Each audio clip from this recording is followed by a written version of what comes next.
রহস্যময় পারিবারিক গল্প। ক্লিকবেইট শুরু। ফুলের মালা গাঁথতে গিয়ে ছেলে বলল, মা, এই ফুলের মতোই তুমি সুগন্ধি, আমি তোমাকে আমার হৃদয়ের মালায় গেঁথে রাখতে চাই। সকালে গাছ থেকে জবা ফুল পেড়ে এনেছি। পুজোর জন্য মালা গাঁথব। ছেলে এসে বলল, মা, আমিও সাহায্য করি, কেউ আমি সুতো দিলাম। একসাথে ফুল গাঁথতে লাগলাম। মা, ফুলগুলো কত সুন্দর গো, আমি মাথা নাড়লাম। সে একটা ফুল আমার কানের কাছে ধরল। এই ফুলের গন্ধ তোমার গন্ধের মতো কো, আমি হাসলাম। কি বলছিস? সে গম্ভীর হয়ে বলল, সত্যি মা। তোমার শরীর থেকে ফুলের মতো গন্ধ আসে খু, আমি লজ্জা পেলাম। সে মালা গাঁথতে গাঁথতে বলল, মা, এই ফুলের মতোই তুমি সুগন্ধি। আমি তোমাকে আমার হৃদয়ের মালায় গেঁথে রাখতে চাই। আমি তোমাকে ভালোবাসি, আমার স্ত্রী হয়ে আমার গলা মালার মতো থাকো। বিয়ে করো আমাকে। ফুলের গন্ধ চারদিকে ছড়িয়ে গেল। এই গল্পটি সম্পূর্ণ শুনলে আপনাদের পানি অটোমেটিক বের হয়ে যাবে, সো যত দ্রুত সম্ভব হাতের কাছে টিস্যু নিয়ে বসে পড়ো। বিছানার চাদর যেন নষ্ট না হয় সেটা সম্পূর্ণ খেয়াল রাখার অনুরোধ জানিয়ে গল্পটি এখন শুরু করব। তার আগে সর্বশেষ অনুরোধ, দয়া করে এমন পানি বের করার গল্প নিয়মিত শুনতে আমাদের চ্যানেলটি সকলেই সাবস্ক্রাইব করুন। ধন্যবাদ। পরিচয়। হ্যালো বন্ধুরা, আমার নাম প্রিয়াঙ্কা দাস।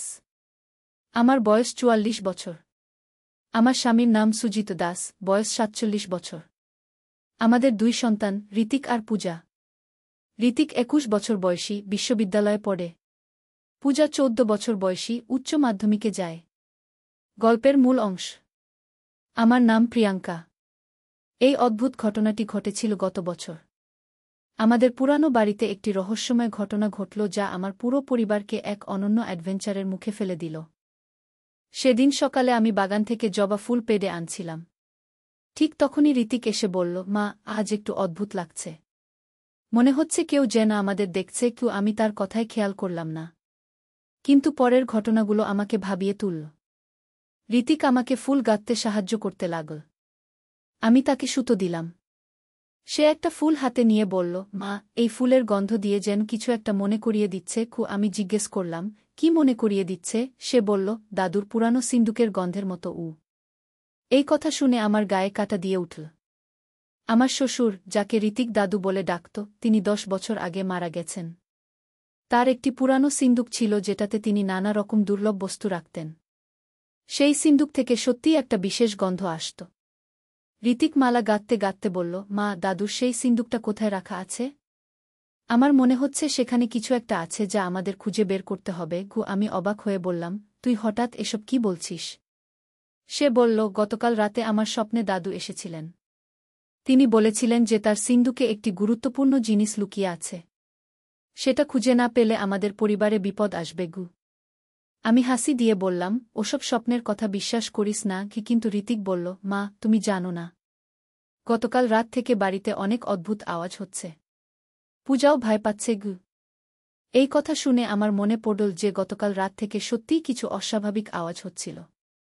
আমি ভেবেছিলাম হয়তো ইঁদুর বা বিড়ালের শব্দ। কিন্তু এখন মনে হচ্ছে ব্যাপারটা অন্যরকম। ঋতিক বলল, মা, চলো সিন্দুকটা খুঁজে বের করি। দাদু বলেছিলেন সেখানে একটা পুরানো চিঠি আছে যেটা আমাদের পরিবারের ইতিহাস বদলে দেবে। আমি ঋতিকের কথায় রাজি হলাম। আমরা দুজনে মিলে বাড়ির পুরানো স্টোর রুমে গেলাম। সেখানে অনেক পুরানো জিনিসপত্রের মধ্যে খুঁজতে লাগলাম। প্রায় ১ ঘণ্টা খোঁজার পর আমরা একটা কোনায় ধুলোমাখা সিন্দুকটা দেখতে পেলাম। সিন্দুকটা খুলতেই সেই বিশেষ গন্ধ আমাদের নাকে এল। ভেতরে অনেক পুরানো কাগজপত্র, কিছু গয়না আর একটা হলুদ খাম। ঋতিক সেই খামটা হাতে নিয়ে বলল, মা, এটাই হয়তো সেই চিঠি। আমরা খামটা খুলে দেখলাম ভেতরে একটা পুরানো চিঠি আর একটা মানচিত্র। চিঠিতে লেখা ছিল যে আমাদের পরিবারের পূর্বপুরুষরা একটি গোপন ধনভাণ্ডার লুকিয়ে রেখেছিলেন। সেই ধনভাণ্ডারের সন্ধান পেতে হলে আমাদের একটি রহস্যময় যাত্রা করতে হবে। মানচিত্র দেখে বোঝা যাচ্ছিল যে ধনভাণ্ডারটি আমাদের গ্রামের কাছে একটি পুরানো মন্দিরের নিচে লুকানো আছে। কিন্তু সেখানে পৌঁছানো সহজ নয়। অনেকগুলো ধাঁধা আর প্রতিবন্ধকতা পার করতে হবে। ঋতিক উৎসাহিত হয়ে বলল, মা, চলো আজই সেই মন্দিরে যাই। আমি বললাম, তোর বাবাকে আর পূজাকে নিয়ে যেতে হবে। একা যাওয়া ঠিক হবে না। সন্ধ্যায় সুজিত বাড়ি ফিরলে আমি তাকে সব কিছু বললাম। প্রথমে সে বিশ্বাস করতে পারল না, কিন্তু চিঠি আর মানচিত্র দেখে সে রাজি হয়ে গেল। পূজাও খুব উৎসাহিত হয়ে উঠল। পরের দিন সকালে আমরা 4 জন মিলে সেই মন্দিরের উদ্দেশ্যে রওনা দিলাম। মানচিত্র অনুযায়ী প্রথমে আমাদের একটি পুরানো বটগাছের কাছে যেতে হবে। সেখানে একটি গোপন চিহ্ন খুঁজে বের করতে হবে। বটগাছের কাছে পৌঁছে আমরা চারদিক খুঁজতে লাগলাম। হঠাৎ পূজা চিৎকার করে বলল, এখানে কিছু একটা লেখা আছে। আমরা সবাই ছুটে গেলাম। গাছের গোড়ায় একটি পাথরে সত্যিই কিছু লেখা ছিল। লেখাটি পড়ে বোঝা গেল এটি একটি ধাঁধা। ধাঁধাটির সমাধান করতে পারলে পরবর্তী গন্তব্যের সন্ধান পাওয়া যাবে। আমরা অনেক চিন্তাভাবনা করে ধাঁধাটির সমাধান বের করলাম। সমাধান অনুযায়ী আমাদের পরবর্তী গন্তব্য ছিল একটি পুরানো কুয়ার কাছে। সেই কুয়ার পাশে আরেকটি সূত্র লুকানো ছিল। এভাবে একের পর একটি ধাঁধা সমাধান করে আমরা অবশেষে সেই রহস্যময় মন্দিরে পৌঁছালাম। মন্দিরটি অনেক পুরানো আর ভাঙাচোরা অবস্থায় ছিল। কিন্তু মানচিত্রে যেভাবে দেখানো ছিল ঠিক সেভাবেই একটি গোপন প্রবেশপথ ছিল। আমরা সেই পথ দিয়ে মন্দিরের ভেতরে ঢুকলাম। ভেতরে অন্ধকার ছিল।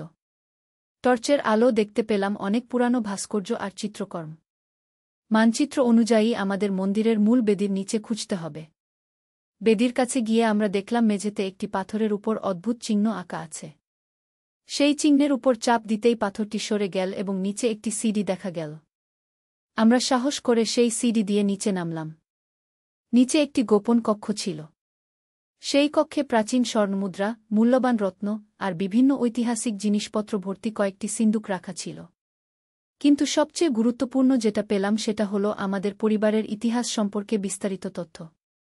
জানতে পারলাম যে আমাদের পূর্বপুরুষরা এই অঞ্চলের রাজাদের বিশ্বস্ত পরামর্শদাতা ছিলেন।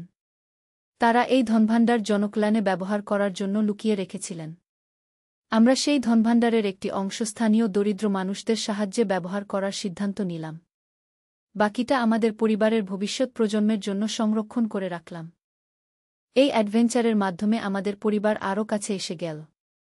ঋতিক আর পূজা তাদের পূর্বপুরুষদের সম্পর্কে গর্ববোধ করতে শুরু করল। আর আমি বুঝলাম যে কখনো কখনো স্বপ্নের মধ্যেও সত্যি লুকিয়ে থাকে। সেই দিন থেকে আমাদের বাড়িতে আর কোনো অদ্ভুত আওয়াজ হয় না। মনে হয় ঋতিকের দাদু তার বার্তা পৌঁছে দিয়ে শান্তি পেয়েছেন। আজও যখন আমি জবা ফুলের মালা গাঁথি, তখন সেই রোমাঞ্চকর অ্যাডভেঞ্চারের কথা মনে পড়ে যায়। ঋতিক এখন আমাদের পারিবারিক ইতিহাস নিয়ে গবেষণা করছে। সে বলেছে হয়তো আরও অনেক রহস্য লুকিয়ে আছে যেগুলো আমাদের উদ্ঘাটন করতে হবে। পূজা এখন সেই পুরানো মানচিত্রগুলো নিয়ে পড়াশোনা করে। সে স্বপ্ন দেখে একদিন সেও একজন ইতিহাসবিদ হবে। আর সুজিত আমাদের এই অভিজ্ঞতা নিয়ে একটি বই লেখার কথা ভাবছে। এই গোটা ঘটনাটি আমাদের শিখিয়েছে যে পরিবারের মানুষদের সাথে একসাথে থাকা আর একে অপরকে বিশ্বাস করার গুরুত্ব কতটা। যদি ঋতিক তার স্বপ্নের কথা না বলত, যদি আমি তার কথা শুনে সিন্দুক খুঁজতে না যেতাম, তাহলে হয়তো আমরা কখনোই আমাদের পূর্বপুরুষদের এই অমূল্য উপহার পেতাম না। আজও সন্ধ্যায় যখন আমাদের পরিবার একসাথে বসে চা খাই, তখন আমরা সেই রোমাঞ্চকর দিনগুলোর কথা মনে করি। ঋতিক বলে, মা, সেদিন তোমার সাথে ফুল গাঁথতে গাঁথতে যখন আমি বলেছিলাম দাদুর সিন্দুকের কথা, তখন আমি জানতাম না যে এত বড় একটি রহস্যের সূত্রপাত হচ্ছে গি। আমি হেসে বলি, জীবনে সবচেয়ে সুন্দর ঘটনাগুলো হয় অপ্রত্যাশিতভাবে। আর পরিবারের সবাই মিলে থাকলে কোনো কিছুই অসম্ভব নয় গে। এভাবেই আমাদের একটি সাধারণ সকাল একটি অবিস্মরণীয় অ্যাডভেঞ্চারে পরিণত হয়েছিল। আর সেই অ্যাডভেঞ্চারের স্মৃতি আমাদের পরিবারকে আরও শক্তিশালী করে তুলেছে। কিন্তু এখানেই শেষ নয়। সেই ধনভাণ্ডার আবিষ্কারের পর আমাদের জীবনে আরও অনেক রহস্যময় ঘটনা ঘটতে শুরু করল। প্রথমেই আমরা জানতে পারলাম যে আমাদের পূর্বপুরুষদের রেখে যাওয়া গোপন তথ্যগুলো শুধু একটি ধনভাণ্ডারের কথা বলে না, বরং আরও অনেক রহস্যের ইঙ্গিত দেয়া। সেই রাতে বাড়ি ফেরার পর ঋতিক আবার অদ্ভুত একটা স্বপ্ন দেখল। স্বপ্নে দাদু তাকে বললেন, তোমরা প্রথম ধাপ সম্পূর্ণ করেছ, কিন্তু আসল রহস্য এখনও বাকি। তোমাদের পরিবারের উপর একটি অভিশাপ রয়েছে যা তোমাদের ভেঙে ফেলতে হবে গু।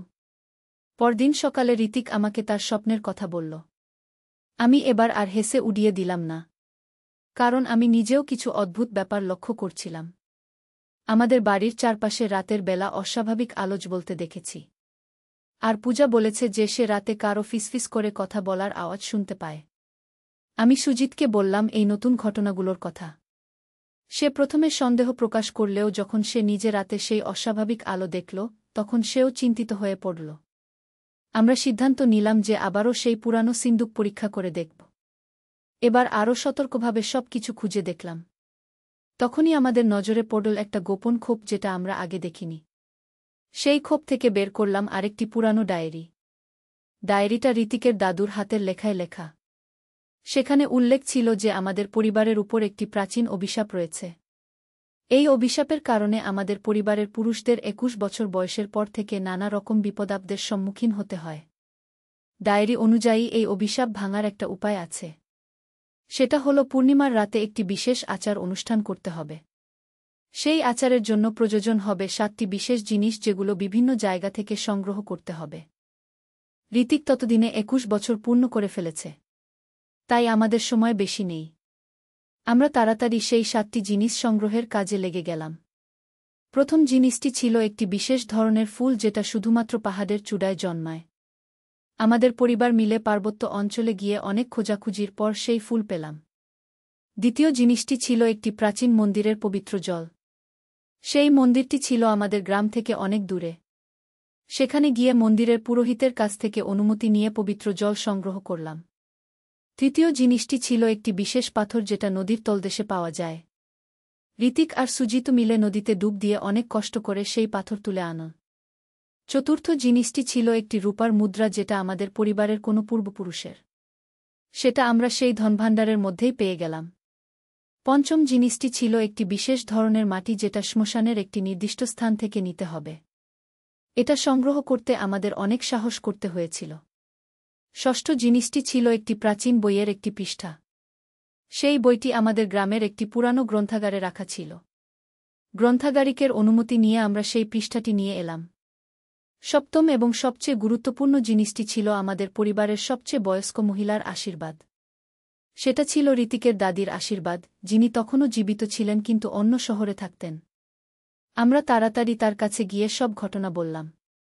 তিনি প্রথমে অবিশ্বাস প্রকাশ করলেও পরে যখন ডায়েরি দেখলেন তখন তিনি বুঝতে পারলেন যে ব্যাপারটা সত্যি। তিনি আমাদের আশীর্বাদ করলেন এবং বললেন যে আমাদের পরিবারে এই অভিশাপের কথা তিনি শুনেছিলেন কিন্তু বিশ্বাস করতেন না। সব জিনিস সংগ্রহ করার পর আমরা পরবর্তী পূর্ণিমার রাতের অপেক্ষায় থাকলাম। সেই দিন পর্যন্ত ঋতিকের কোনো সমস্যা না হওয়ায় আমরা কিছুটা স্বস্তি পেলাম। পূর্ণিমার রাতে আমরা সবাই মিলে সেই প্রাচীন মন্দিরে গেলাম যেখানে আমরা ধনভাণ্ডার পেয়েছিলাম। ডায়েরি অনুযায়ী সেখানেই আচার অনুষ্ঠানটি করতে হবে। মধ্যরাতে আমরা নির্দিষ্ট পদ্ধতিতে সেই ৭টি জিনিস দিয়ে একটি বিশেষ আচার সম্পন্ন করলাম। আচারটি করার সময় অদ্ভুত কিছু ঘটনা ঘটল। হঠাৎ করে তীব্র বাতাস বইতে শুরু করল, চারদিক থেকে অস্বাভাবিক আলো এসে আমাদের ঘিরে ফেল। তারপর একটা গভীর আওয়াজ শোনা গেল, যেন কেউ বলছে খু অভিশাপ মুক্ত হল গো। সেই মুহূর্তে আমরা সবাই একটা অদ্ভুত হালকা অনুভব করলাম, যেন আমাদের উপর থেকে একটা ভারী বোঝা নেমে গেল। আচার শেষ করে আমরা বাড়ি ফিরলাম। সেই রাত থেকে আমাদের বাড়িতে আর কোনো অস্বাভাবিক ঘটনা ঘটেনি। ঋতিকও অনেক সুস্থ এবং খুশি লাগছিল। কিন্তু আসল রহস্য তখনও বাকি ছিল। পরের দিন সকালে আমরা দেখলাম যে সেই পুরানো সিন্দুকে আরও একটি গোপন কম্পার্টমেন্ট আছে। সেখান থেকে আমরা পেলাম একটি বিশেষ চাবি এবং একটি ঠিকানা।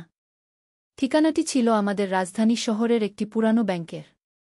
সেই চাবি দিয়ে সেখানে একটি সেফটি ভল্ট খোলা যাবে। আমরা বুঝতে পারলাম যে আমাদের পূর্বপুরুষরা শুধু একটি ধনভাণ্ডার নয়, বরং আরও অনেক কিছু রেখে গেছেন। পরবর্তী সপ্তাহে আমরা সবাই মিলে রাজধানীতে গেলাম। সেই ব্যাংকে গিয়ে আমরা আবিষ্কার করলাম যে সেখানে আমাদের পরিবারের নামে একটি সেফটি ভল্ট আছে যেটা প্রায় ৫০ বছর ধরে অব্যবহৃত অবস্থায় ছিল। সেই ভল্টে আমরা পেলাম আরও অনেক মূল্যবান জিনিস, কিছু গুরুত্বপূর্ণ কাগজপত্র আর সবচেয়ে গুরুত্বপূর্ণভাবে আমাদের পরিবারের সম্পূর্ণ বংশতালিকা। সেখান থেকে আমরা জানতে পারলাম যে আমাদের পরিবার অনেক বিখ্যাত ব্যক্তিত্বদের সাথে সম্পর্কিত। এই আবিষ্কারের পর আমাদের পরিবারের সামাজিক মর্যাদা অনেক বেড়ে গেল। ঋতিক এই সব তথ্য নিয়ে গবেষণা করতে শুরু করল এবং পরে সে ইতিহাসের উপর পিএইচডি করার সিদ্ধান্ত নিল। পূজাও এই পুরো ঘটনায় অনুপ্রাণিত হয়ে প্রত্নতত্ত্বে আগ্রহী হয়ে উঠল। সে স্থির করল যে বড় হয়ে সে প্রত্নতত্ত্ববিদ হবে এবং আমাদের দেশের হারিয়ে যাওয়া ইতিহাস খুঁজে বের করবে। সুজিত তার চাকরি ছেড়ে দিয়ে একটি ট্যুরিজম কোম্পানি খুলল যেখানে তারা ঐতিহাসিক স্থানগুলোতে ট্যুরের ব্যবস্থা করে।